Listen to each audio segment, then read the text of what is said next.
একটি আমল আছে ভাই, যে আমলটা এত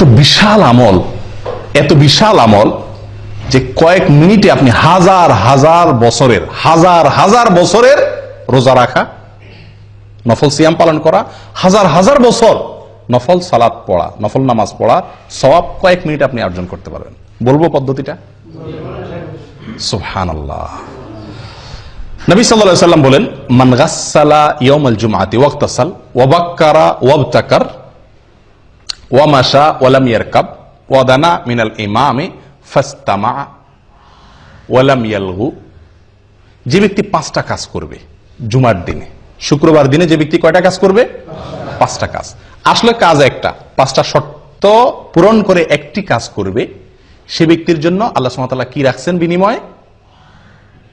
ফালাহু কান আলাহু আজ আমালু সানাতিন, তার জন্য 1 বছর আমল করার সওয়াব আল্লাহ তাআলা দিবেন।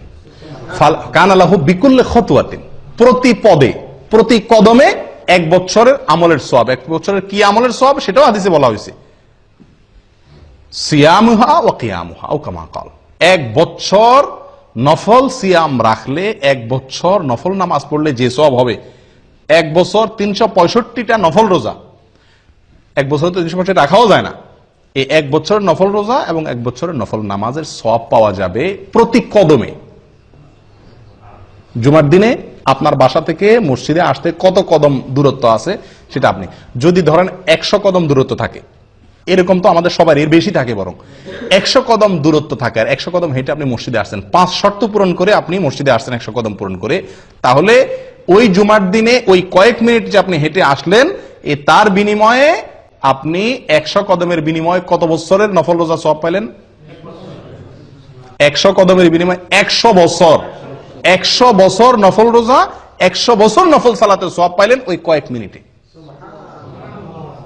একটু চিন্তা করে দেখেন, 1 জুমা যদি এরকম হয়, 4 জুমা মাসে, 5 জুমা মাসে হয়, তাহলে আপনি 1000 বছরের আমলের সওয়াব তো শুধুমাত্র 1 মাসে আপনি কামাই করতে পারেন, এভাবে সারা জীবন। চিন্তা করে দেখেন কত বিপুল আমল করা সম্ভব এই একটি আমলের প্রতি লক্ষ্য করতে পারলে। আমলটা কি? জুমার দিনে গোসল করা সুন্দর করে, আগে মসজিদে আসা, আগে উঠা এবং মসজিদে আগে আসা। 3 নম্বর হলো পায়ে হেঁটে মসজিদে যাওয়া, গাড়িতে বা বাহনে না চড়া, একান্ত অসুবিধা না থাকলে পায়ে হেঁটে যাওয়া। 4 নম্বর হলো ইমামের কাছাকাছি চলে যাওয়া, দূরে না বসা, সামনাসামনি বসা, কাছাকাছি বসা। 5 নম্বর হলো মনোযোগ দিয়ে খুতবা শোনা, কোনো অনর্থক কথাবার্তা না বলা। কয়টা শর্ত? 5টা শর্ত।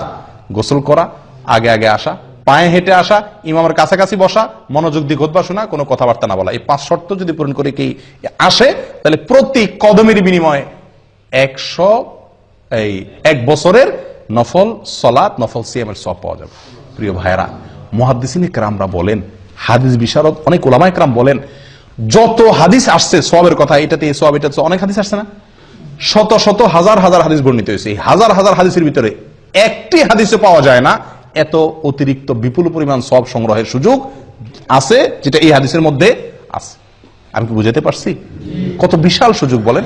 আফসোসের বিষয়, শুক্রবারে আমাদের ডিউটি নাই, এই জন্য আমরা অনেকে ঘুম থেকে উঠি বরং আরো দেরিতে, ফজর ওই দিন বরং পড়াই হয় না মসজিদে অনেকের। আগে উঠতে হবে, আগে আসতে হবে, পায়ে হায় 5টা শর্ত পূরণ করবেন, এই বিপুল সওয়াবের ভাগীদার হতে পারবেন।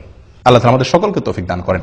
এই জন্য সাঈদ ইবনুল মুসাইয়্যিব, বিখ্যাত তাবেঈ, উনি বলেন, আমার কাছে নফল হজ করার চাইতে বেশি উত্তম শুক্রবারে আমল, এত বিপুল সওয়াব সংগ্রহ করা। কথা বুঝে আসছে?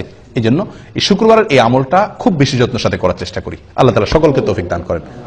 জাযাকুমুল্লাহ খায়র।